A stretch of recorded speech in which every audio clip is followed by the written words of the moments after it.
Why are printers still so terrible? Our phones can recognize our faces. Digital watches can detect we've been in an accident. We can put on virtual reality headset and feel like we're swimming with the dolphins. With all this technological innovation, why are printers still so frustrating? In 1988, Hewlett-Packard released its home DeskJet printer. These printers sprayed liquid ink onto pages through print heads. Laser printers followed shortly thereafter. They use lasers to create static electricity to attract and melt the toner onto the paper. Here we are 35 years later with pretty much the same printer technology, although now you might consider a multifunction all-in-one printer something new. Multifunction printers can print, scan, copy, and fax, as well as email documents. It's painful that after all this time we have the same printer problems. We deal with clogged inkjets, leaky ink cartridges, and paper jams. Even worse is a printer that can't recognize paper that you've taken in and out of the tray 16 times in a row. Why? Here's a dirty little secret. Printer manufacturers lose money selling you the printer.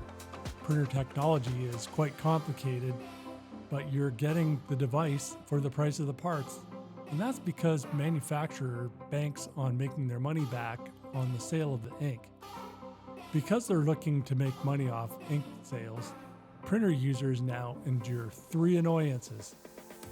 First is inexpensive ink cartridges that run out quickly. Yes, they're putting less ink in their cartridges, so you'll have to keep buying new ones. Second, printers are designed not to work well if you use off-brand cartridges. Third, to have good quality print, you may have to perform maintenance regularly, and that uses up even more ink. Even if you invest in top quality on-brand ink, you could still encounter problems.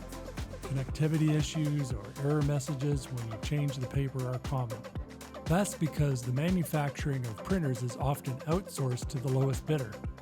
Printer longevity is not the goal, so there's less incentive to develop robust networking components for print drivers.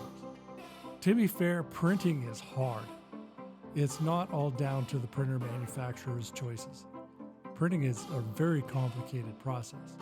There are many moving parts that need fine-tuning to apply the right pressure and position for the ink. Plus, you could be using glossy photo paper 1 minute and recycled paper the next.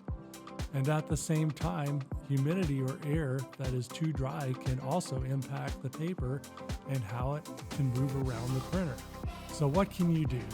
Prefer a laser, which uses dry powder if you're going to print black and white. You'll pay more up front, but you'll no longer be a hostage to the ink cartridge dilemma. If you need to do color prints, in the long run, color laser printers are cheaper to operate. But if you don't use color often, you might find it's better to go to your local print shop or big box store for printing. Better yet, think before you print. Do you need a hard copy document or image, or would a digital copy be sufficient? As support professionals, we absolutely hate wireless printing. It's simply not reliable. If your Wi-Fi connectivity conks out, connect a USB cable to the printer. Might not be as pretty, but it'll get the job done. Thank you for joining us for this week's Tech. I hope that you got great value from this week's content. Remember to like and follow us on Facebook and subscribe to our YouTube channel.